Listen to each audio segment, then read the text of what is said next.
கர்த்தருக்கு ஸ்தோத்திரம் உண்டாவதாக. ஹல்லேலூயா, ஹல்லேலூயா, ஹல்லேலூயா.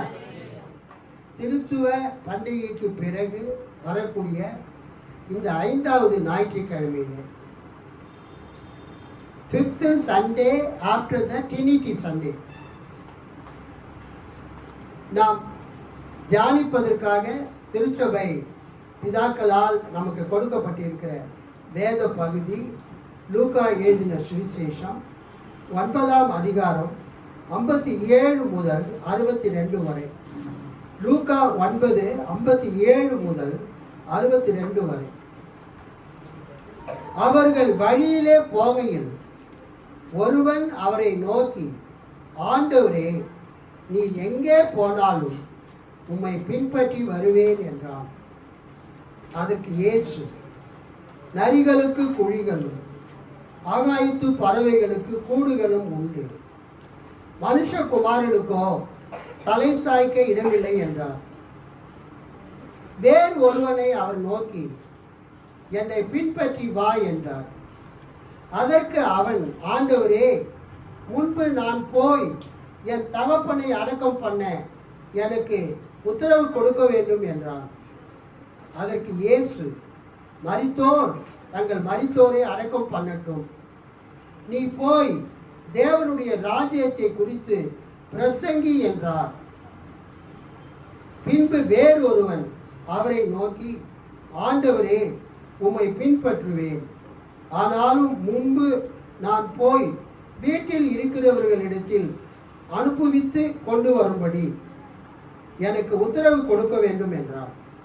அதற்கு இயேசு, கலப்பையின் மேல் தன் கையை வைத்து பின்னிட்டு பார்க்கிற எவனும் தேவனுடைய ராஜ்யத்துக்கு தகுதியுள்ளவன் அல்ல என்றார். அல்லேலூயா, கர்த்தருக்கு ஸ்தோத்திரம். மிகவும் அருமையான வேத பகுதி. திரு விவிலியம் பொது மொழிபெயர்ப்பு திருத்திய பதிப்பிலே நாம் வாசித்த இந்த பகுதிக்கு என்ன தலைப்பு கொடுத்திருக்கிறார்கள் என்றால், இயேசுவை பின்பற்ற விரும்பியவர்கள். அல்லேலூயா. இந்த லூக்கா 9:57 62 வரைக்கும் உள்ள வசனத்துக்கு என்ன தலைப்பு கொடுத்திருக்கிறார்கள்? இயேசுவை பின்பற்ற விரும்பியவர்கள். அதே நேரத்தில் கான்டெம்பரரி இங்கிலீஷ் வெர்ஷன், அதான் சும்மா உங்களுக்கு காட்டுறதுக்காக எடுத்துட்டு வந்தேன். கான்டெம்பரரி அப்படின்னா தற்காலத்தில், கான்டெம்பரரி தற்காலத்திய இங்கிலீஷ், கான்டெம்பரரி இங்கிலீஷ் வெர்ஷன், தற்காலத்தில் பேசப்படக்கூடிய அந்த ஆங்கிலத்தின் அடிப்படையில் மொழிபெயர்க்கப்பட்ட பைபிள். அல்லேலூயா. CEV. இந்த பைபிளுக்கு 1000 ரூபாய்க்கு அந்த பைபிள்களை அமெரிக்காவுக்கு ஆர்டர் பண்ணி 1000 ரூபாய் கட்டி இந்த பைபிளை வாங்க. Contemporary English version. இந்த பைபிளில் நம்ம வாசித்த வேத பகுதிக்கு என்ன தலைப்பு கொடுத்துருக்குறாங்கன்னா, ரொம்ப அழகான தலைப்பு. என் மனசில் பட்டதை அப்படியே கொடுத்துருக்குறாங்க. 3 people who wanted to be followers. 3 people who wanted to be followers of Jesus Christ. இயேசு கிறிஸ்துவை பின்பற்ற விரும்பின 3 பேருடைய சம்பவம். 3 people, 3 பேர்கள் who wanted to be followers. இயேசு கிறிஸ்துவின் சீடர்களாக மாறி அவரை பின்பற்றின 3 பேர்களை பற்றிய அந்த செய்தி கீழ்கண்ட வேத பகுதியிலே கொடுக்கப்பட்டிருக்கிறது. அல்லேலூயா. இதுதான் திருவிவிலியம் பொது மொழிபெயர்ப்பு திருத்திய பதிப்பிலும் கொடுக்கப்பட்டிருக்கிறது. இயேசுவை பின்பற்ற விரும்பியவர்கள். ஆனால் இந்த தலைப்பு கூட இன்னும் கொஞ்சம் மாற்றிருக்கலாம். எப்படின்னா, இயேசுவை பின்பற்ற விரும்பிய 3 பேர்கள். கைத்தட்டி ஆண்டவரை மையப்படுத்தலாமா? இயேசுவை பின்பற்ற விரும்பிய 3 பேர். இந்த லூக்கா சுவிசேஷத்தை பற்றி முதலாவது நான் சொல்ல விரும்புகிறேன். புதிய ஏற்பாட்டில் 27 புத்தகங்கள் இருக்கிறது. இந்த 27 புத்தகங்களில் 2 புத்தகம் புறஜாதியால் எழுதப்பட்டது. அல்லேலூயா. 27 புக்கில் 25 புத்தகத்தை எழுதினவங்க எல்லாருமே யூதர்கள், ஜூவிஷ் பீப்புள், யூதனாக பிறந்து வளர்ந்தவங்க. ஆனால் இந்த லூக்கா சுவிசேஷத்தையும் அப்போஸ்தலர் நடவடிக்கைகளையும் எழுதினது யார் என்றால் ஒரு புறஜாதியார், ஒரு பிற இனத்தார், ஒரு யூதர் அல்லாதவர். அல்லேலூயா, அல்லேலூயா, அல்லேலூயா. லூக்கா he was not a Jew. அவர் ஒரு யூதன் அல்ல. அவர் யாரு? பிற இனத்தார், யூதர் அல்லாதவர். a non-Jewish man, a Gentile, a heathen, ஒரு புறஜாதியான், ஒரு பிற இனத்தான். ஆனால் அவர் யாருன்னா ஒரு டாக்டர். அல்லேலூயா. இந்த காலத்தில் எப்படி MBBS, MD, MS படித்த டாக்டருங்க மக்களுக்கு சேவை செய்கிறாங்களோ அது மாதிரி இந்த பரிசுத்த லூக்கா நற்செய்தியையும் அப்போஸ்தலர் நடவடிக்கைகள் திருச்சபை வரலாற்றையும் எழுதினவர் அந்த லூக்கா. அவர் ஒரு பிசிசியன், அவர் டாக்டர். அல்லேலூயா. அவர் ஒரு மெடிக்கல் டாக்டர். அந்த காலத்தில் ஒரு மருத்துவம் படித்த ஒரு மருத்துவர் லூக்காவாக இருந்தார். அவர் புறஜாதியார், பிற இனத்தான், யூதர் அல்லாதவர். ஆனால் அவர் யாரு கூட நண்பராக இருந்தார் என்றால் பரிசுத்த அப்போஸ்தலனாகிய பவுல் கூட அவரு கூட இருந்தார். அல்லேலூயா. அப்போஸ்தலனாகிய பவுல் எங்கெல்லாம் போனாரோ அங்கெல்லாம் அவர் போனாரு. பவுலுடைய மிகச்சிறந்த நண்பர், thickest friend of Saint Paul. Pavul அப்போஸ்தலனுடைய மிக நெருங்கிய நண்பர். அவர் இயேசுவின் வாழ்க்கையை பற்றி தீர ஆராய்ந்து, அதே மாதிரி சபை உருவான விதத்தை தீர ஆராய்ந்து, அது வளர்ந்த விதத்தை, எருசலேமில் ஆரம்பித்து அது ரோமாபுரி வரைக்கும் பரவின விதத்தை, தேசத்தின் பேரரசினுடைய தலைநகர் ரோமாபுரி, இந்த லூக்கா ரொம்ப சிறப்பாக எழுதினார். இன்னும் சொல்லப்போனால் புதிய ஏற்பாட்டிலேயே அதிகமான வசனங்களை எழுதினவர் இந்த லூக்கா தான். அல்லேலூயா சொல்லாம கைத்தட்டி ஆண்டவரை மகிழ்ச்சிப்படுத்தும். இந்த என்டையர் நியூ டெஸ்ட்மெண்ட்ல லூக்கா எழுதினது தான் அதிகமான வசனங்கள் இருக்கிறது. அவர் ஒரு மருத்துவர், அப்போஸ்தலனாகிய பவுலுடைய நண்பர், ஃபாலோவர் ஆஃப் செயின்ட் பால். பவுல் அப்போஸ்தலனை பின்பற்றினார். ரொம்ப டீப்பா எழுதியிருக்கிறார். அது போதும். லூக்கா சொல்ல, தேவன் சொல்ல சொல்ல, பரிசுத்த ஆவியானவர் சொல்ல சொல்ல இந்த மத்தேயு, மார்க்கு, லூக்கா, யோவான்லாம் எழுதுனாங்க அப்படின்னு கிடையாது. அப்படின்னு தான் பிறகு தெரிகிறது பைபிள் காலேஜ் படிக்கும்போது தான். இந்த மத்தேயு, மார்க்கு, லூக்கா, யோவா எப்படி எழுதப்பட்டது என்பதை ஒரு பிரிட்டிஷ் தியாலஜியன், இங்கிலாந்தை சேர்ந்த ஒரு இறையியல் வல்லுநர், ஒரு புதிய ஏற்பாட்டு இறையியல் அறிஞர், நியூ டெஸ்டமெண்ட் தியாலஜியன், அவர் பேரு BH ஸ்ட்ரீட்டர். அவர் பேர் என்னதுங்க? BH ஸ்ட்ரீட், தெரு, ஸ்ட்ரீட்டு கூட ER சேர்த்துக்கு. அவர் இனிஷியல் என்னது? B இல்லை, B for ball, B for biscuit. BH streeter. அவர் தான் 4 சோர்ஸ் ஹைபோதீசிஸ் அல்லது 4 சோர்ஸ் தியரியை கண்டுபிடித்தார், கூறினார். அந்த BH ஸ்ட்ரீட்டர் ஒரு இங்கிலாந்துக்காரர், ஒரு இறையியல் வல்லுநர். அவர் என்ன சொன்னாருன்னா, நம்ம புதிய ஏற்பாடு எப்படி எழுதப்பட்டதுன்னா, புதிய ஏற்பாடு எழுதப்படுறதுக்கு 4 மூலங்கள் தேவைப்பட்டது. அல்லேலூயா. எத்தனை புக்கு தேவைப்பட்டது? 4 மூலங்கள், 4 சோர்ஸ். ஃபர்ஸ்ட் எழுதப்பட்டது மார்க்கு. எப்போதுமே முதலாவது எழுதப்படுற புக்கு சின்னதாக தான் இருக்கும். மத்தேயு, மார்க்கு, லூக்கா, யோவான்ல சின்ன புக்கு எதுங்க? மார்க்கு சுவிசேஷம். மார்க் எழுதப்பட்டது. அதுக்கு அடுத்தது கியூ அப்படின்னு ஒரு சோர்ஸ் இருந்தது. கியூ மூலம். கியூனா என்ன அர்த்தம்னா அது ஒரு ஜெர்மன் வேர்டு. குவல்லே என்ற ஜெர்மன் வார்த்தை QUELLE. BH ஸ்ட்ரீட்டர் அந்த இங்கிலாந்தை சேர்ந்த புதிய ஏற்பாட்டு இறையியல் அறிஞர் என்ன சொன்னாருன்னா, மத்தேயு, மார்க்கு, லூக்கா, யோவான்லாம் நம்ம நினைக்கிற மாதிரி பரிசுத்தாவை டிக்டேட் பண்ணலாம் ஒன்றையும் எழுதலை. இது எழுதுறதுக்கு 4 மூலங்கள் தேவைப்பட்டது. ஒன்று வந்து மார்க்கு, அல்லேலூயா, முதலாவது எழுதப்பட்டது. ரெண்டாவது இயேசுவின் வார்த்தைகள் எழுதப்பட்ட ஒரு தோல் சுருள், ஒரு நூல். அதுக்கு பேர் கியூ சோர்ஸு பேர், கியூ மூலம்.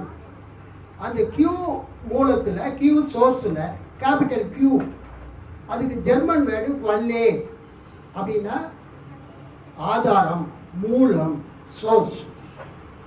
அதில் என்ன இருந்ததுன்னா இயேசுவினுடைய வார்த்தைகள், இயேசுவினுடைய பிரசங்கங்கள், இயேசுவினுடைய ஓமைகள்லாம் அவர் பேசுகிறது. நம்ம தமிழ் பைபிள், இங்கிலீஷ் பைபிளில் சிவப்பு கலரில் பிரிண்ட் பண்ணியிருப்பாங்க. அதுக்கு ரெட் லெட்டர் எடிஷன் பேர்.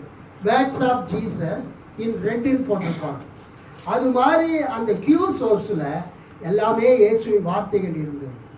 Lohia of Jesus, logia of Jesus, words of Jesus or sayings of Jesus. இது 2 தாங்க மத்தேயும் லூக்காவும் சுவிசேஷத்தை எழுதுறதுக்கு பயன்படுத்துனாங்க. ஃபஸ்ட்டு மார்க்கு, ரெண்டாவது கியூ மூலம். அடுத்தது லூக்காவுக்கு தெரிஞ்ச ஒரு தனி சோர்ஸ் இருந்தது, மத்தேயுக்கு தெரிந்த ஒரு தனி சோர்ஸ் இருந்தது, தனி மூலம். மத்தேயுவின் தனி மூலம், லூக்காவின் தனி மூலம். வேறு யாருக்கும் அது தெரியாது. அப்போ இந்த மத்தேயு, மார்க்கு, லூக்கா எழுதப்படுவதற்கு 4 மூலங்கள் தேவைப்பட்டது. ஒன்று மார்க்கு, ரெண்டாவது கியூ மூலம், மூன்றாவது மத்தேயுடைய தனி மூலம், special source. Matthew special source, தனி மூலம். அப்புறம் லூக்காவுடைய ஸ்பெஷல் சோர்ஸ், தனி மூலம்.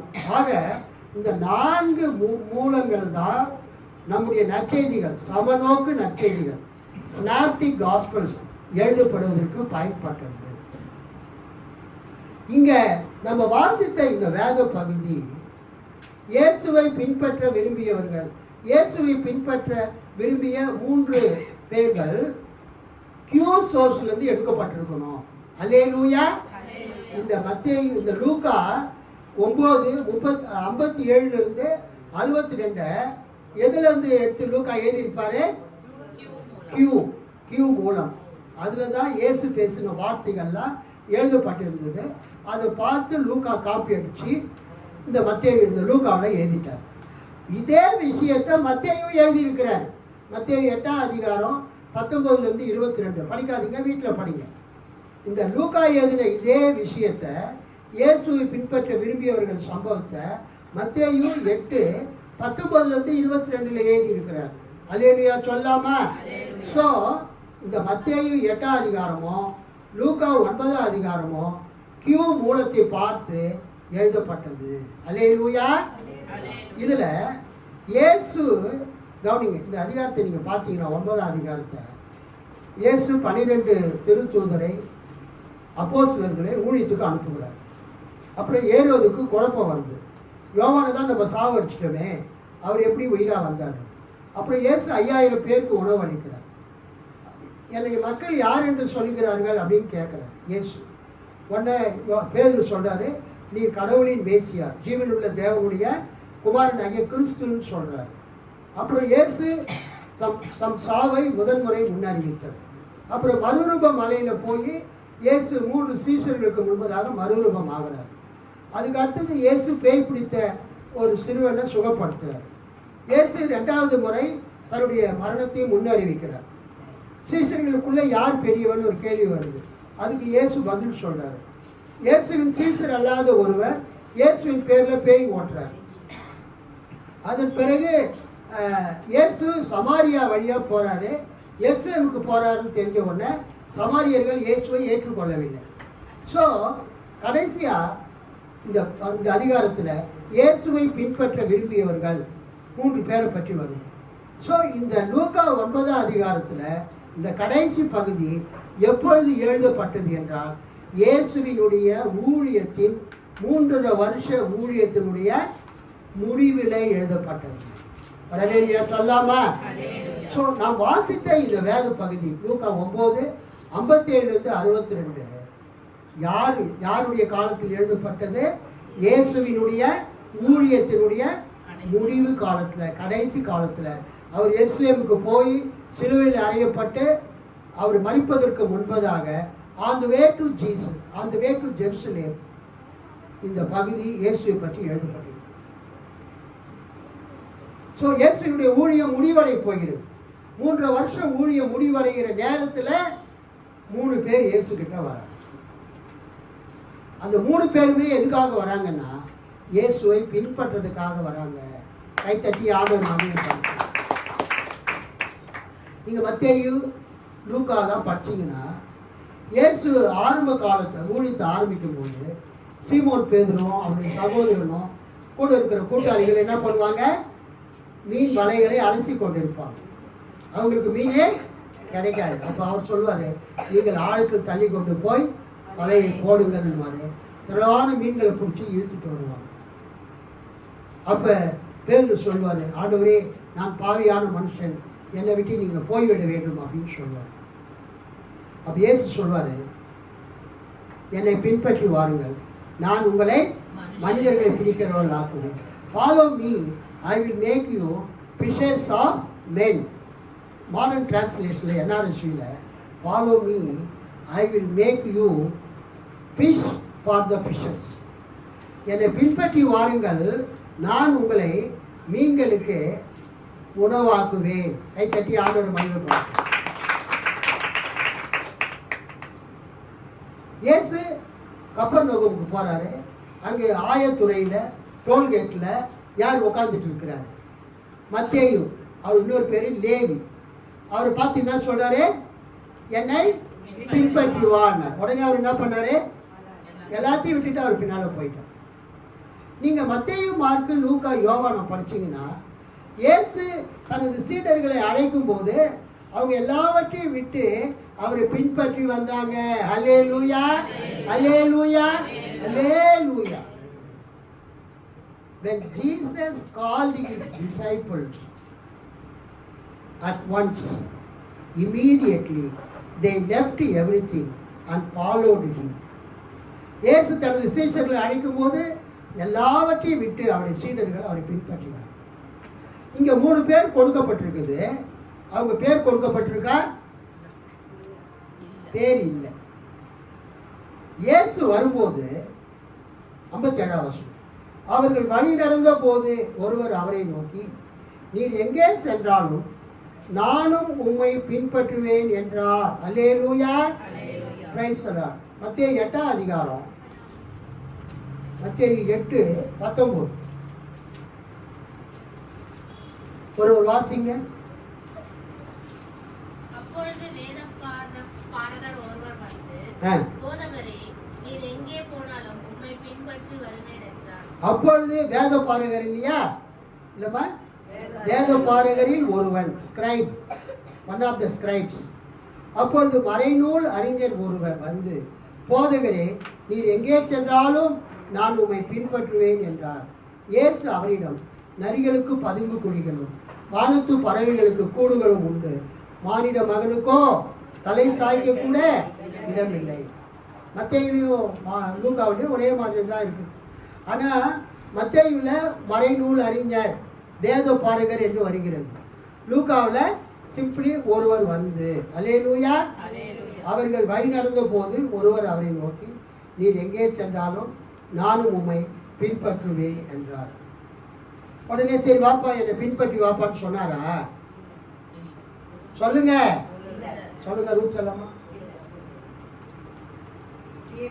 ஆண்டவருடைய அழைப்பு யாருக்கு இருக்கிறதோ அவர்களைத்தான் ஆண்டவர் அழைக்கிறார். உடனே ஏசு சொல்றாரு, யாப்பா என்னை பின்பற்றி வரணும்னு நினைக்கிறேன், என்கிட்ட எதுவுமே இல்லைப்பா, நரிகளுக்கு குழிகளும் ஆகாயத்து பறவைகளுக்கு கூடுகளும் உண்டு, மனுஷகுமாரனுக்கோ தலை சாய்க்க கூட இடமில்லை. இயேசு அவரிடம், நரிகளுக்கு பதுங்கு குழிகளும் வானத்து பறவைகளுக்கு கூடுகளும் உண்டு, மானிட மகனுக்கோ தலை சாய்க்க கூட இடமில்லை என்றார். ஸோ எனக்கு வீடு வாசல் எதுவுமே கிடையாது. நான் பிறந்தது பெத்லகேம், நான் வளர்ந்ததே நாசரேத்து. இப்போ நான் ஊழியர் செய்கிற இடம் கப்பர்நகூம் கலிலேயாவில். எனக்குன்னு ஒரு சொந்த ப்ராப்பர்ட்டி எதுவுமே கிடையாது. அல்லேலூயா. கவனிங்க, வானத்தையும் பூமியும் படைத்த தேவாதி தேவன். சங்கீதம் 24:1 பூமியும் அதன் நிறைவும். படிங்க சங்கீதம் 24:1 டக்குன்னு படிங்க. பூமியும் அதன் நிறைவும், உலகமும் அதில் உள்ள குடிகளும் கர்த்தருடையது. Everything belongs to God. Everything belongs to Jesus. உலகத்தில் உள்ள வெள்ளியும் பொண்ணும் கர்த்தருடையது, இயேசுவினுடையது. ஆனால் அவர் இந்த உலகத்தில் வாழ்ந்த போது பிறந்தது பெத்லகேமில், வளர்ந்தது நாசரேத்தூரில், ஊழியம் செய்தது கப்பர்நகூம் தான் அவர் தலைநகர். அவர் போகிற இடத்துலாம் ஏதோ சின்ன வீட்டில் தங்கிக்கிட்டு அவர் குடும்பத்தோடு மரியாளுடைய பிள்ளைகள் 4 பிள்ளைகள், ஆண் பிள்ளைகள், இயேசுவின் சகோதரர்கள் எல்லாம் இந்த கப்பர்நகூமில் தங்கிவிட்டு அவர் ஊழியம் பண்ணார். அவர் சொன்னார், நரிகளுக்கு குழிகள் உண்டு, ஆகாயத்து பறவைகளுக்கு கூடுகள் உண்டு, மனுஷகுமாரனுக்கு தலை சாய்க்க இடமில்லை. தட் மீன்ஸ் இயேசு அவரை என்ன பண்ணவில்லை, தன்னை பின்பற்றி வருவதை விரும்பவில்லை, அவரை ஏற்றுக்கொள்ளவில்லை. அவரை இயேசு பின்பற்றினாரா அப்படியே போயிட்டாரா தெரியல. அதன் பிறகு நம்ம என்ன பார்க்குறோம், அதுக்கு அடுத்தது என்ன நடக்குது, வேறொருவனை கவனிங்க. முதல்ல வரக்கூடிய ஆளு வாலண்டியரா அவனே வரான். அல்லேலூயா. முதல்ல வரக்கூடிய ஆளு இயேசு கூப்பிட்டாரா? அவனே இயேசு கிட்ட வந்து சொல்றான், நீ எங்கே போனாலும் பின்பற்று.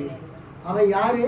ஒரு யூத மத அறிஞர், ஒரு வேதாகமத்தை நன்றாக கரைத்து குடித்தவர், மறைநூல் அறிஞர், வேதம் பாருங்க. எங்கே போனாலும் நான் உண்மை பின்பற்றுவேன்னு சொல்றான். இயேசு அவனுக்கு ஒப்புதல் கொடுக்கவில்லை, நீ என்னை பின்பற்றி வா என்று சொல்லவில்லை.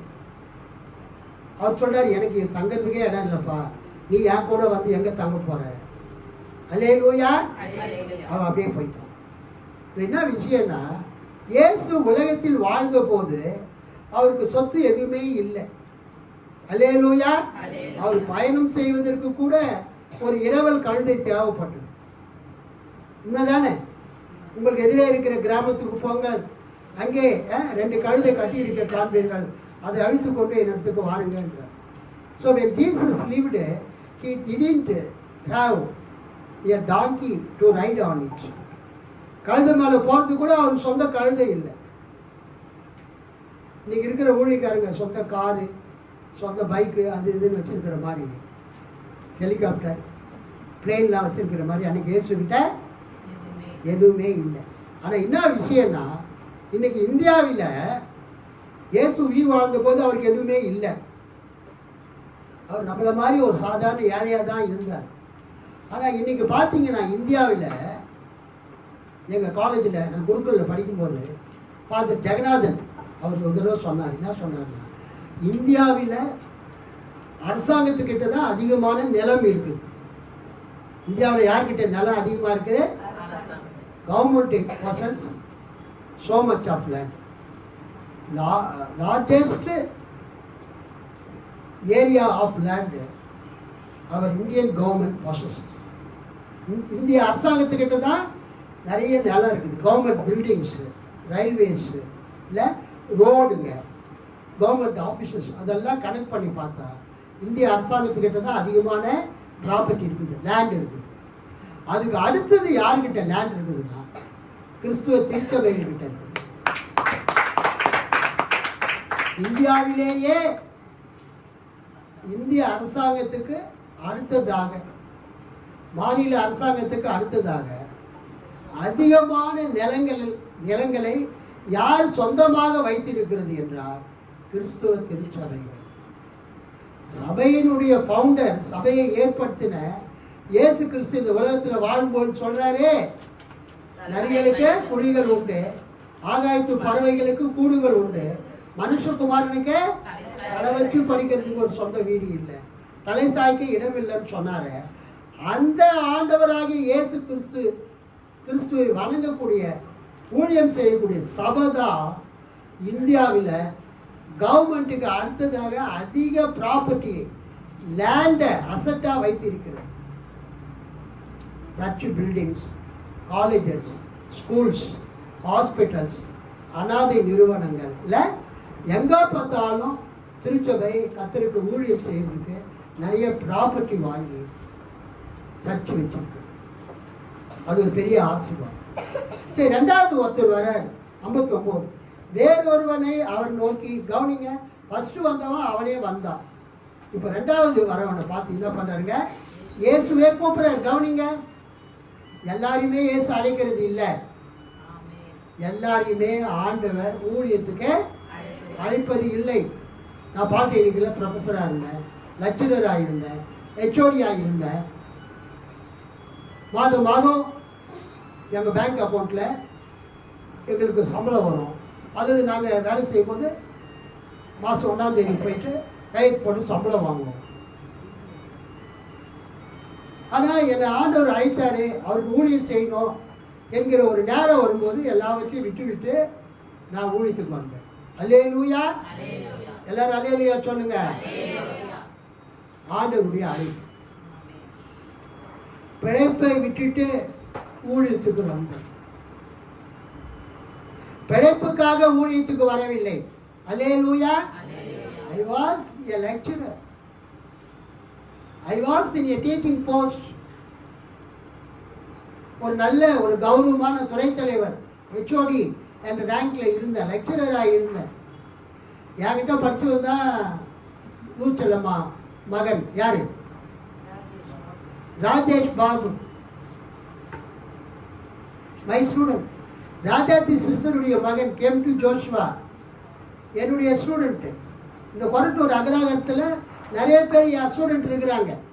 நம்ம பைபிள் காலேஜுக்கு அந்த அப்ளிகேஷனை டிசைன் பண்ணி கொடுத்த யுவராஜ் யாருங்க, என் ஸ்டூடெண்ட் 25 வருஷத்துக்கு முன்னால்.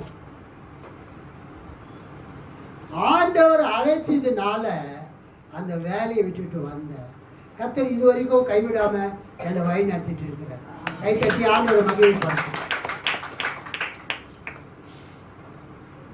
வேறொருவனை அவர் நோக்கி, என்னை பின்பற்றி வா என்றார். ஃபாலோ மீ,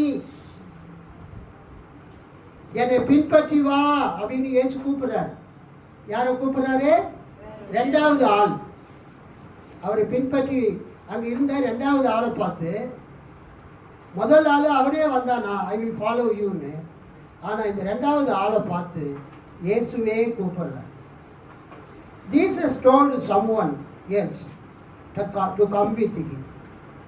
என் கூட வான்னு சொல்றார். But the man said, Lord, let me wait until I bury my father.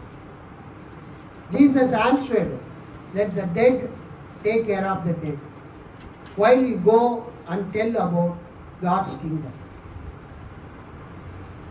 இந்த ரெண்டாவது பகுதி ரொம்ப முக்கியமானது. அதற்கு இயேசு வேறொருவனை அவர் நோக்கி, என்னை பின்பற்றி வா என்றார். அதற்கு அவன்,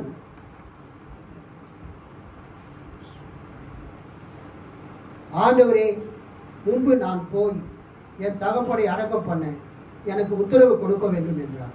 அதற்கு இயேசு, மரித்தோர் தங்கள் மரித்தோரை அடக்கம் பண்ணட்டும், நீ போய் தேவனுடைய ராஜ்யத்தை குறித்து பிரசங்கி என்றார். அல்லேலூயா சொல்லாமா? மரித்தோர் தங்கள் மரித்தோரை அடக்கம் பண்ணட்டும் அப்படின்னு நம்ம வச்சிருக்கிற பைபிள் இருக்குது.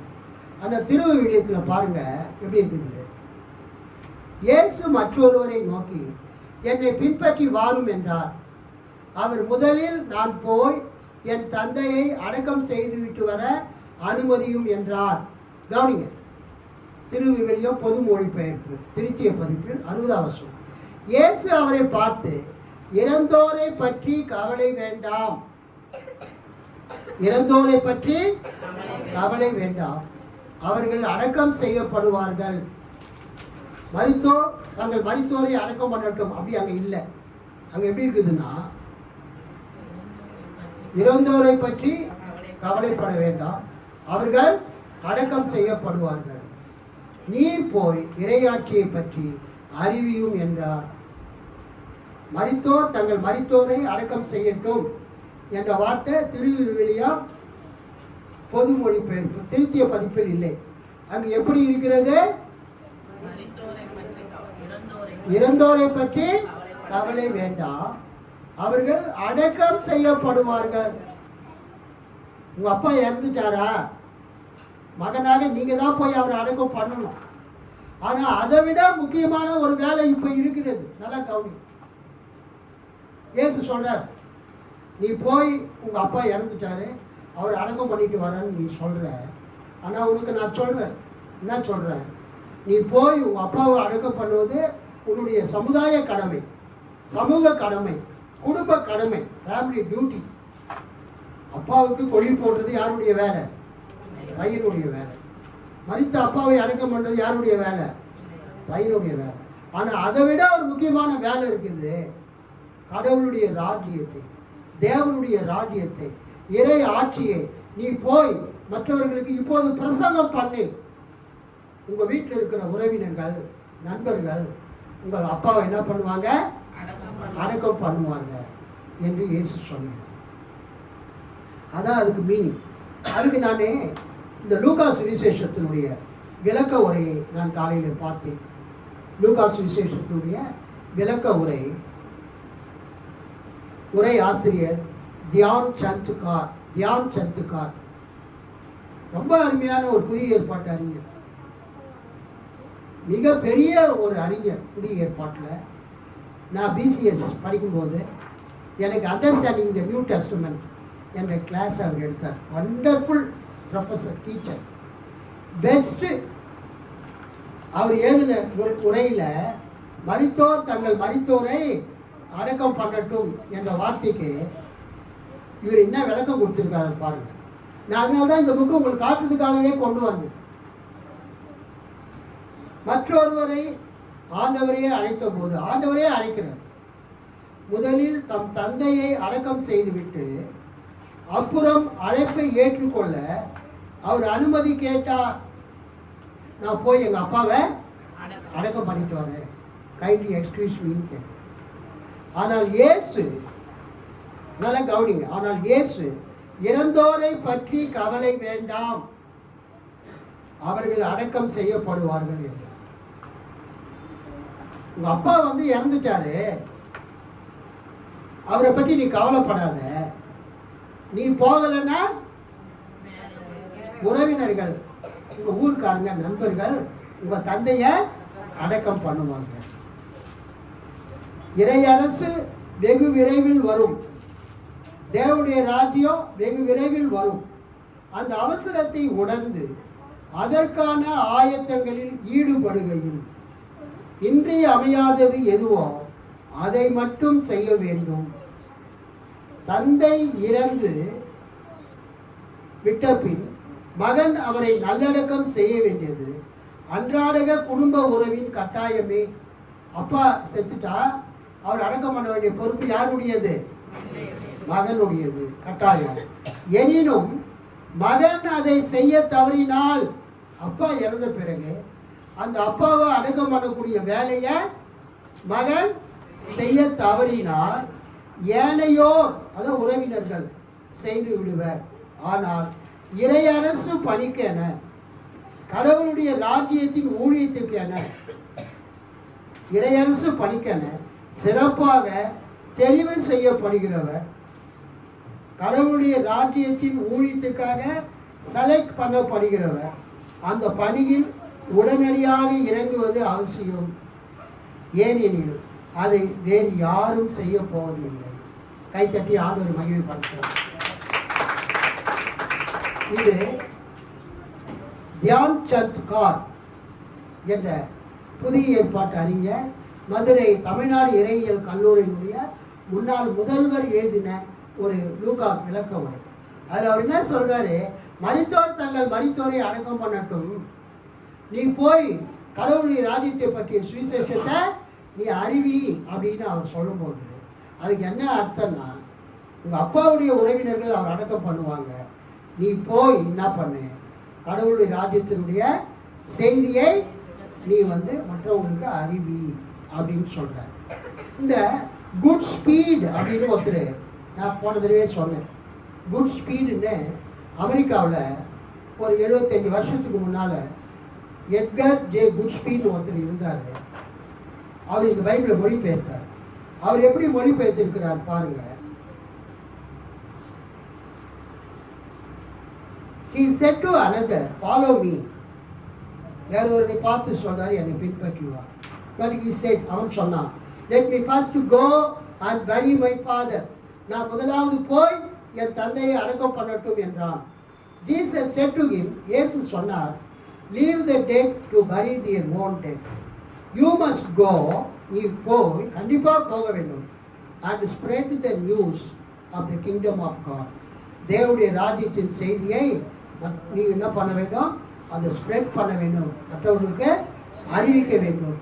Spread, you must go and spread the news of the kingdom of God. மூணாவது முக்கியம், 61 வருஷம். வேறு ஒருவரும், மூன்றாவது, ஐயா உம்மை பின்பற்றுவேன். முதல்ல வந்தவன் ஒரு வேத பாரகர், ஒரு மறைநூல் அறிஞர், உம்மை பின்பற்றுவேன்னு சொல்றான். இந்த மூணாவது வரவனும் யாரு, வேறு, அவன் ஒரு ஆள். ஐயா உம்மை பின்பற்றுவேன், ஆயினும் முதலில் நான் போய் என் வீட்டில் உள்ளவர்களிடம் விடை பெற்று வர அனுமதியும். எங்கள் வீட்டில் போய் சொல்லிவிட்டு எல்லாருக்கும் டாட்டா காமிச்சிட்டு பை சொல்லிவிட்டு எல்லாருக்கும் ஒரு விருந்து உபசார விழா, ஃபேர்வெல் பார்ட்டிலாம் வச்சுட்டு நான் ஊழியத்துக்கு இயேசு கூட ஊழியத்துக்கு போகிறேன் அப்படின்னு சொல்லிட்டு ஒரு வழியனுப்பு விழாலாம் வச்சுட்டு நான் வரேன் அப்படின்னு அவன் சொல்கிறான். முதலில் நான் போய் என் வீட்டில் உள்ளவர்களிடம் விடை பெற்று வர அனுமதியும் என்றார். இயேசு அவரை நோக்கி, கலப்பையில் கை வைத்த பின் திரும்பி பார்ப்பவர் எவரும் இறையாட்சிக்கு தகுதியுள்ளவர் அல்லர் என்றார். இது தமிழில் எப்படி இருக்குது, கலப்பையின் மேல் தன் கையை வைத்து பின்னிட்டு பார்க்கிற எவனும் தேவனுடைய ராஜ்யத்துக்கு தகுதியுள்ளவன் அல்ல. லிசன், இந்த ஒரு வசனத்தை வச்சு 1 மணி நேரம் பேசலாம், ஆனால் நான் பேச விரும்புகிறேன். ஊழியத்துக்கு வந்த பிறகு ஊழியத்தை தான் செய்யணும். அல்லேலூயா. ஊழியத்துக்கு வந்த பிறகு பிஸ்னஸ்லாம் பண்ணக்கூடாது. ஊழியத்துக்கு வந்த பிறகு சபை மக்களுக்காக தான் பாஸ்டர் பாடுபடணும், சபைக்காக தான் பாடுபடணும், ஆண்டவருடைய ராஜ்யத்தின் விரிவாக்கத்துக்கு தான் பாடுபடணும். சைட் பிஸ்னஸ்லாம் என்ன பண்ணக்கூடாதுங்க, ஊழியக்காரங்க செய்யக்கூடாது. ஆனால் இன்றைக்கி நிறைய பேர் ஸ்கூல் நடத்துகிறாங்க, பாஸ்டாக இருக்கிறவங்க நிறைய பேர் நிறைய பிஸ்னஸ்லாம் பண்ணுறாங்க. ஆனால் ஊழியத்துக்கு அது என்னவா வரக்கூடாது, இடைஞ்சலாக வரக்கூடாது. நீங்கள் என்ன வேணாலும் பண்ணிக்கோங்க, உங்கள் மெயின் பர்பஸ் டார்கெட் என்னவா இருக்கணும், ஊழியமாக இருக்கும். அப்போ இயேசு சொல்கிறாரு, நீ கலப்பையில் கை வச்சுட்ட பிறகு, ஊழியம் செய்ய வந்துட்ட பிறகு, நீ விட்டு வந்த உலகத்தை என்ன பண்ணக்கூடாது, திரும்பி பார்க்கக்கூடாது. முன் வச்ச காலை பின் வைக்கக்கூடாது. கலப்பையின் மேலே ஊழியத்தின் மேலே நீ கையை வச்சுட்டா, ஊழியத்தை தொடங்கி விட்டால் அந்த ஊழியத்தை விட்டு நீ என்ன பண்ணக்கூடாது, பின்வாங்கி போகக்கூடாது. கை தட்டி ஆடுற மகிமைப்பா. ஊழியம் கர்த்தருடைய, ஊழியத்துக்கு அழைப்பை கொடுத்தவர் கர்த்தர். அவருடைய அழைப்பை நாம் என்ன பண்ணக்கூடாது, உதாசீனப்படுத்தக்கூடாது. ஆண்டவருடைய அழைப்பை நாம் நிறைவேற்ற வேண்டும். சரி, பழைய ஏற்பாட்டில் ஒரு சம்பவம், அதை வாசித்து முடிக்கலாம். 1 ராஜாக்கள் 19வது அதிகாரம் 19லிருந்து 21. யாராவது படிங்க. 1 ராஜாக்கள் 19வது அதிகாரம் 19லிருந்து 21. 1 ராஜாக்கள் 19லிருந்து 21. அப்படியே அவன் அவ்விடம் விட்டு புறப்பட்டு போய் 12 ஏர்பூட்டி உழுத சாப்பாத்தின் குமாரனாகிய எலிசாவை கண்டான். அவன் தான் எலியா. எலியா போய் எலிசாவை பார்க்கிறாரு. அவன் 12ஆம் ஏரை ஓட்டுக் கொண்டிருந்தான். எலியா அவன் இருக்கும் இடம் மட்டும் போய் அவன் மேல் தன் சால்வையை போட்டான். அப்பொழுது அவன் மாடுகளை விட்டு எலியாவின் பிறகே ஓடி, நான் என் தகப்பனையும் என் தாயையும் முத்தம் செய்ய உத்தரவு கொடும், அதற்கு பின் உம்மை பின்தொடர்வேன் என்றான். அதற்கு அவன், போய் திரும்பி வா, நான் உனக்கு செய்ததை நினைத்துக் கொள் என்றான். அப்பொழுது அவன் இவனை விட்டு போய் ஒரு ஏர் மாடுகளை பிடித்து அடித்து ஏரின் மரமுட்டுகளால் அவைகளின் இறைச்சியை சமைத்து ஜனங்களுக்கு கொடுத்தான். அவர்கள் சாப்பிட்ட பிற்பாடு அவன் எழுந்து எலியாவுக்கு பின் சென்று அவனுக்கு ஊழியம் செய்தான். அல்லேலூயா. அல்லேலூயா. திருவிவிலியம் பொது மொழிபெயர்ப்புல என்ன தலைப்பு கொடுத்திருக்காங்க? எலிசாவின் அழைப்பு. அல்லேலூயா. அல்லேலூயா. இயேசு அந்த லூக்கா 9ஆம் அதிகாரத்தில், மத்தேயு 8ஆம் அதிகாரமா, 8ஆம் அதிகாரத்தில் மூன்று பேர் வந்து இயேசு பின்பற்ற விரும்புகிறாங்க. அல்லேலூயா. அதில் இயேசு எத்தனை பேர் அழைக்கிறாரு? சூப்பர்மா, லூக்கலம் 3 பேர் இயேசு பின்பற்ற வராங்க. ஆனால் இயேசு எத்தனை பேர் அழைக்கிறாரு? ஒரே ஒரு ஆள். மற்ற 2 பேர் அவங்களே வாலண்டியராக வராங்க, நாங்களும் ஊழியத்துக்கு வரணும். தேவனே ஒரு ஆளை ஊழியத்துக்கு அழைக்கிறது வேற. மக்களே ஆண்டவர்கிட்ட வந்து, ஆண்டவரே நாங்களும் உமக்கு பின்பற்றோம், உமக்கு ஊழியம் செய்யணும் அப்படின்னு சொல்றது வேற. 2 வகையான மக்கள் இன்னைக்கு உலகத்தில் இருக்கிறாங்க. ஆண்டவர் அழைச்சு ஊழியத்துக்கு வந்தவங்களும் இருக்கிறாங்க. ஆண்டவர் அழைக்காம இவங்களாகவே ஆசைப்பட்டு விருப்பப்பட்டு ஊழியத்துக்கு வந்தவங்களும் இருக்கிறாங்க. அல்லேலூயா. இந்த எலிசா எலியா கிட்ட இருந்து அழைப்பு பெறாரு. எப்படி பெறாரு? எலியா போய் அவருடைய சால்வையை எலிசா மேல போடுறார். 19 1 ராஜாக்கள். எலியா அங்கிருந்து சென்று சாப்பாட்டின் மகன் எலிசாவை கண்டார். அப்பொழுது அவர் 12 ஏர் பூட்டி உழுது கொண்டிருந்தார். அந்த நிலத்தில் 12 ஏர் மாடுகள் உழுது கொண்டிருக்கிறது. அவ்வளோ பெரிய லேண்ட், பெரிய பணக்காரர். 12ஆம் ஏரை அந்த எலிசா தாமே ஓட்டி கொண்டிருந்தார். எலியா அவரிடம் சென்று தம் மேலாடையை அவர் மீது தூக்கி போட்டார். அதை படிங்க, அது மட்டும். எலியா அவன் இருக்கும் இடம் மட்டும் போய் அவன் மேல் தன் சால்வையை போட்டான். அவன் மேல், எலிசாவின் மீது எலியா தன்னுடைய சால்வையை போட்டார். அல்லேலூயா, அல்லேலூயா, அல்லேலூயா.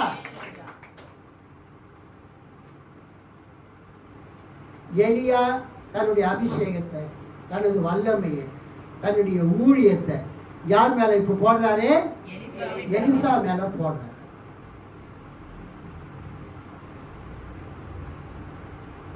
எலியா அவரிடம் சென்று தன் மேலாடையை அவர் மீது தூக்கி போட்டார்.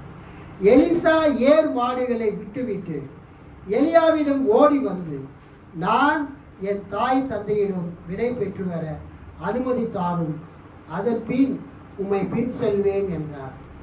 சில நேரங்களில் ஊழியக்காரங்க ரொம்ப மனிதாபிமானத்தோடு நடந்து கொள்றாங்க. குடும்பத்தை விட்டு பிரிந்து வருவது சாதாரண காரியம் கிடையாது. இயேசுக்காக, இயேசுவின் சுவிசேஷத்திற்காக உறவினர்களை விட்டுவிட்டு, குடும்பத்தினரை விட்டுவிட்டு பிரிந்து வந்து ஊழியம் செய்வது சாதாரண காரியம் கிடையாது. குடும்பத்தை பிரிஞ்சவங்களுக்கு தான் அந்த வழி தெரியும். அப்பா அம்மாவை பிரிஞ்சவங்க, அக்கா தங்கச்சியை பிரிஞ்சவங்க, தம்பியை பிரிஞ்சு, உறவினர்களை பிரிஞ்சு ஆண்டவருக்காக ஊழியம் செய்கிறாங்கல்ல, அவங்களுக்கு தான் அந்த அருமை தெரியும். அந்த வேதனை, அந்த வலி குடும்பத்தை விட்டு பிரிஞ்சவங்களுக்கு, தூரமாக இருக்கிறவங்களுக்கு தான் தெரியும். இயேசு கூப்பிட்டாரு, நான் வேலையை விட்டு வந்துட்டேன், நான் ஊழியத்துக்கு வந்துட்டேன் அப்படிலாம் யாரும் சொல்றது இல்லை. It is a great sacrifice, a living sacrifice. குடும்பத்தை விட்டு ஊழியத்துக்கு வர்றது ஒரு மிகப்பெரிய ஒரு வேதனையான ஒரு காரியம். அந்த 3வது ஆள் கூப்பிடுறாரு, அவனே வரான். ஆனால் நான் போயிட்டு சொல்லிட்டு வழி அனுப்பி விழா நடத்திட்டு வரேன்னு சொல்கிறான். பேரவை முடிச்சுட்டு வரேன்றான். இங்கே எலியா தன் சால்வையை எலிசா மேலே போடுறாரு. அப்போ அவன் அப்பா அம்மாட்ட போய் சொல்லிட்டு வரேன்ட்டு ஓடுறான். அவன் மேலே அபிஷேகம் இறங்கிடுச்சு. அவனுக்கு அந்த பதவி பிரமாணத்தை பண்ணிட்டார். தன்னுடைய மகனுக்கு பட்டாபிஷேகம் பண்ணுற மாதிரி ராஜா எலியா தன் கைகளுக்கு தண்ணீர் வார்க்க போகிற தன்னுடைய அசிஸ்டன்ட், த நெக்ஸ்ட் ப்ராஃபட் எலிஷாவை ஆர்டர் பண்றார். எப்படி? தன்னுடைய சால்வையை எலிசாவின் மீது போட்டார். அப்ப அவன் என்ன பண்றா பாருங்க. 20ஆம் வசனம், 1 ராஜாக்கள் 19:20. எலிசா 7 மாளிகைகளை விட்டுவிட்டு எலியாவிடம் ஓடி வந்து, நான் என் தாய் தந்தையிடம் விடை பெற்று வர அனுமதித்தாலும் அதன் பின் உம்மை பின் செல்வேன் என்றார். அதற்கு அவர் எலியா, சென்று வா, உனக்கு நான் செய்ய வேண்டியதை செய்துவிட்டேன் என்றார். அல்லேலூயா சொல்லாமா? நம்ம வச்சிருக்கிற பவர் மொழிபெயர்ப்புல ரொம்ப அழகா இருக்கும். நான் உனக்கு செய்ததை நினைத்துக்கொள். நம்ம வச்சிருக்கிற ஓல்டு வெர்ஷன்ல அந்த அப்பா அம்மாவை போய் கை காட்டிட்டு டாட்டா காமிச்சிட்டு வர அப்படின்னு எலிஷா போகும்போது எலியா சொல்வாரு, நான் உனக்கு செய்ததை நினைத்துக்கொள். Remember what I have done to you. ஆண்டவருடைய ஊழியத்துக்கு பிழைப்புக்காக யாருமே வர்றது இல்லை.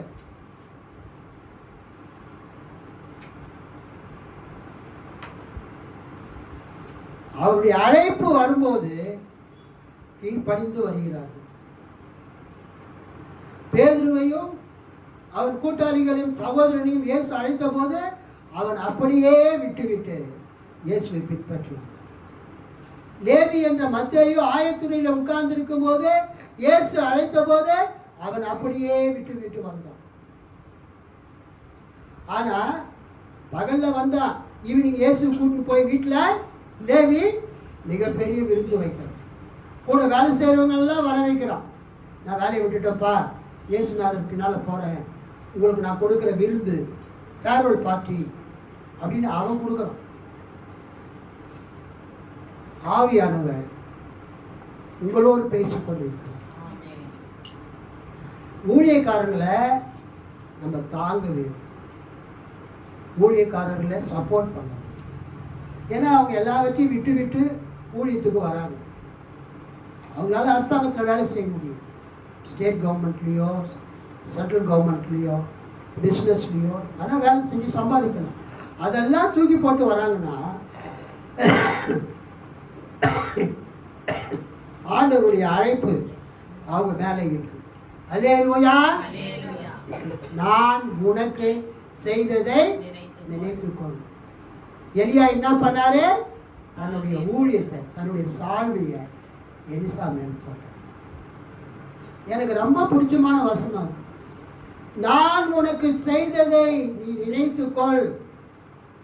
இன்னைக்கு ஆண்டவர் உங்களை பார்த்து சொல்றார். இயேசு தேவன் கர்த்தர் உங்களுக்கு என்னென்ன செய்தார்னு நீங்க யோசிச்சு பாருங்க. அது எல்லாம் நீங்க நினைச்சீங்கன்னா கடைசி வரைக்கும் ஆண்டவரை பின்பற்றுவீங்க. அல்லேலூயா. ஒரு நாளும் ஆண்டவரை விட்டுட்டு போக மாட்டீங்க. அப்புறம் எல்லாத்தையும் முடிச்சுட்டு அவன் எலியா கிட்ட வந்தான். எலியாவை பின்பற்றி அவன் என்ன பண்ணா, அவன் ஓட்டின அந்த 7 மாடுகளை அந்த மாட்டை வெட்டி அவன் ஓட்டின அந்த கலப்பைக்கு அடுப்பு கரியாக்கி அவன் என்ன பண்ணுறான், விருந்து செய்கிறான். எலிசா எலியாவை விட்டு திரும்பி வந்து 7 மாடுகளை பிடித்து அடித்து தாம் உழுத கலப்பைக்கு நெருப்பு மூட்டி அம்மாட்டு இறைச்சியை சமைத்து மக்களுக்கு பரிமாற அங்கே இருக்கிற எல்லா ஊர் ஜனங்களும் அதை உண்டார்கள். பின்பு அவர் புறப்பட்டு போய் எலியாவை பின்பற்றி அவருக்கு பணிவிடை செய்யலானார். இன்னைக்கு ஆண்டவருடைய அழைப்பு. ஆக்சுவலாக இன்னைக்கு நான் 1/2 மணி நேரம் பேசணும்னு தான் வந்தேன். அதனால நான் நிறைய நோட்ஸ் இல்லாமல் பேசுகிறேன். ஆண்டவருடைய அழைப்பு வரும்போது அது ஆணாக இருந்தாலும் பெண்ணாக இருந்தாலும் அவருக்கு கீழ்ப்படியாமல் இருக்கவே முடியாது. அல்லேலூயா. கர்த்தருடைய அழைப்பு வரும்போது யாராக இருந்தாலும் அதுக்கு கீழ்ப்படிஞ்சுதான் ஆகும். எனக்கு ஜீவானந்த ஐயா என்னை என் ஒய்ஃபையும் நிறுத்தி அந்த ஏல்ஷடை ஸ்கூல் அந்த மாடியில் சர்ச்சில் குளோரியஸ் சர்ச்சாக ஆர்டினேஷன் கொடுக்கும்போது ஊழிய பிரதிஷ்டை பண்ணும்போது 3 கேள்வி கேட்டேன்.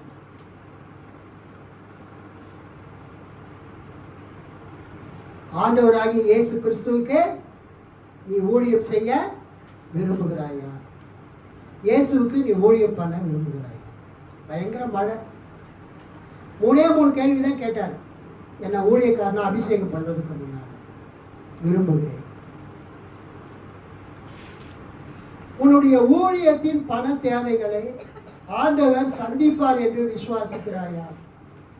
அல்லேலூயா.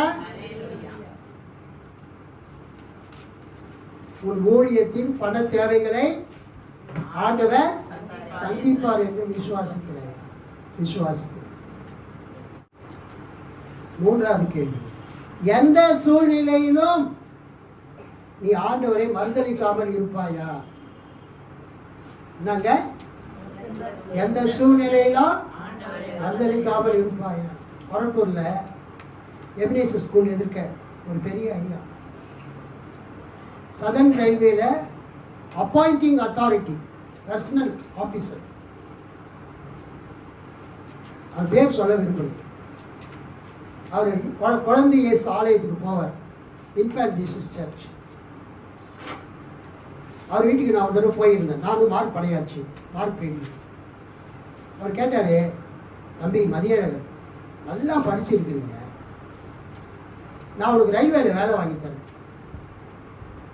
நீங்கள் எதுவும் செய்ய தேவையில்லை, நீங்கள் நேராக எலிஃபென்ட் கேட்டு போங்க, ஆரிய சமாஜம், தாய் மதத்திற்கு நான் திரும்புகிறேன் அப்படின்னு ஒரு ஃபார்ம் வாங்கி ஃபில்லப் பண்ணி கையெழுத்து போட்டு கொடுத்துட்டு வந்துடுங்க.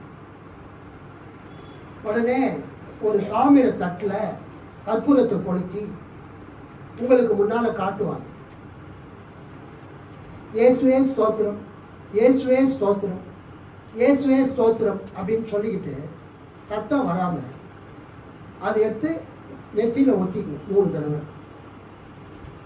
உடனே அங்கே இருக்கிறவர் என்ன பண்ணுவார், ஜான் மதியழகன் தன் தாய் மதமாகிய இந்து மதத்திற்கு அவர் திரும்பி வந்து விட்டார், கர்வாக்சி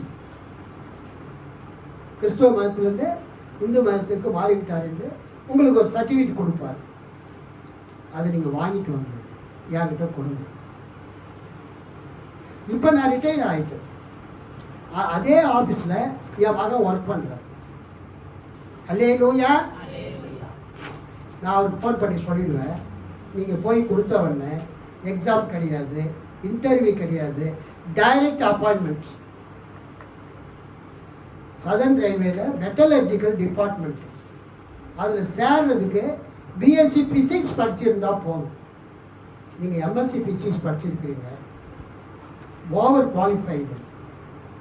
வர வாரமே நீங்கள் ஆரிய சமாஜத்தில் போய் லெட்டர் வாங்கிக்குவாங்க.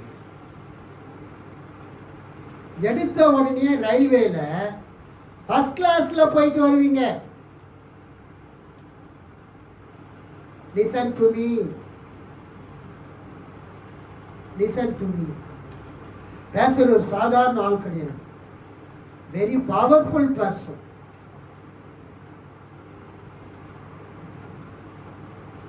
அவங்க வீட்டுக்கு நாங்கள் ஜாப் பண்ண போவோம் கொரட்டூரில். அப்போ நான் சொன்னேன், ஐயா மிக்க நன்றி, நான் பிறந்ததே ஒரு கிறிஸ்டியன், ஒரு லுத்தரன் கிறிஸ்டியன், லுத்தரன் ஃபேமிலி. அந்த மார்ட்டின் லூத்தருடைய அந்த டீச்சிங், அந்த போதனை என் ரத்தத்தில் ஓடிட்டு இருக்கு. எல்லாரும் முழுக்க ஞானசாரி எடுத்தால் தான் பரலோகத்துக்கு போக முடியும்னு சொன்னாங்க. பரலோகத்துக்கு போகிறதுக்காக நான் என்ன பண்ணேன், முழுக்க ஞானசாரி எடுத்தேன். But I have strong root in Lutheran church. எங்கள் சொந்தக்காரங்கள் லுத்தரன் சர்ச்சு இருக்காங்க. நான் ஒரு ரயில்வேல வேலையில் சேர்றதுக்காக நான் ஆண்டவர் என்ன பண்ண மாட்டேன் சொல்லுங்க, வாயை திறந்து. நான் இப்போ செய்கிற வேலை பாலிடெக்னிக்கில் ஃபிசிக்ஸு, அப்போ நான் இன்ஸ்ட்ரக்டராக இருந்தேன். அந்த வேலை போதும் 87, 88. எனக்கு ஆண்டவர் கவர்மெண்ட் வேலை கொடுத்தாலும் சரி, கொடுக்கலனாலும் சரி, நான் யாரையா இருந்தாலும் சரி, நான் ஒரு நாளும் ஆண்டவர் என்ன பண்ண மாட்டேன் சொல்லுங்க, வாயை திறந்து. மறுதலிக்க மாட்டேன். I will not deny my Lord Jesus Christ. தம்பி, அந்த எலிஷா நாகமான சுகமாக்குறார். அந்த ஐயா ரோமன் கேத்தலிக், எனக்கு அவர் டீச் பண்றாரு. அந்த நாகமான குஷ்டரோகத்திலிருந்தே சுகமாக்குறார். அப்போ நாகமான் சொல்றாரு, நான் என் அரசன் கூட அந்த விக்கிரக ஆலயத்துக்கு போகும்போது நான் தான் அவருக்கு கைலாகு கொடுப்பேன். அவரே அந்த கடவுள் விக்கிரகத்துக்கிட்ட குனியும் போது நானும் குனியுவேன். அந்த விக்கிரகத்துக்கு வணங்குற மாதிரி அர்த்தம். கடவுள் என்னை மன்னிப்பாரா? மன்னிப்பாரு, நீ போன்றாரு. அதே மாதிரி நீங்கள் நல்லா ஊழியம் செய்யணும்.